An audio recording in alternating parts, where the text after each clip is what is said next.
Your birthday is tomorrow. Someone asks, "So, what are you doing to celebrate?" And you say the one thing that always confuses people.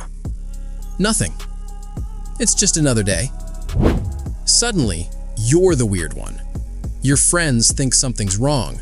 Your family calls you difficult. But what if nothing is wrong with you? What if you actually understand something most people never figure out? Stay with me, because psychology has a lot to say about this, and it might explain more about you than you expect. Let's start with the group nobody talks about. The ones who stopped celebrating, not because they chose to, but because life taught them not to.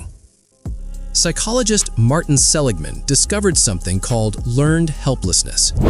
When someone experiences repeated disappointment with no control over the outcome, their brain eventually stops expecting good things. Not because they're weak, but because they're efficient. Here's the science behind it. Your brain runs on predictions. Neuroscientists found that your dopamine system doesn't just respond to rewards. It responds to the gap between what you expected and what actually happened. So imagine being young, expecting the party, expecting your friends to remember, expecting to feel special, and none of it happens. Year after year, eventually your brain stops predicting the reward. It stops releasing the dopamine, and slowly you stop caring. Not because you don't want to care, but because your brain decided that hoping hurts more than forgetting. When someone says it's just another day, that sentence wasn't born from apathy, it was built from scar tissue. But not everyone carries that pain. Some people genuinely forget their birthday, not because of hurt, but because their brain is running on overdrive. Psychologists call this time blindness. When you're deep in deadlines, responsibilities, and a life that demands every bit of your attention, dates blur, weeks blur, your birthday slips through, not because you don't value yourself, but because you value so many things at once. And then there's a third group, the ones who didn't forget, the ones who aren't hurting. They looked at the whole concept of birthday celebrations and genuinely said, "I'm good."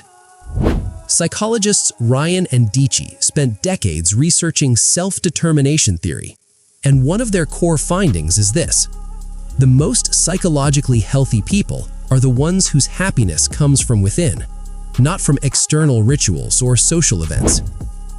These people figured out what researcher Philip Brickman called the hedonic treadmill. That exhausting cycle of chasing the next celebration, the next milestone, the next external hit of happiness, only for it to never quite land. They stepped off that treadmill. While everyone else waits one day a year to feel special, these people figured out how to feel whole on a random Tuesday. But here's where it gets real. Not everyone who skips their birthday is doing it from a place of strength. Psychologist Jennifer Crocker studied something called contingencies of self-worth, and found that some people disconnect from celebrations not because they're free, but because they're afraid.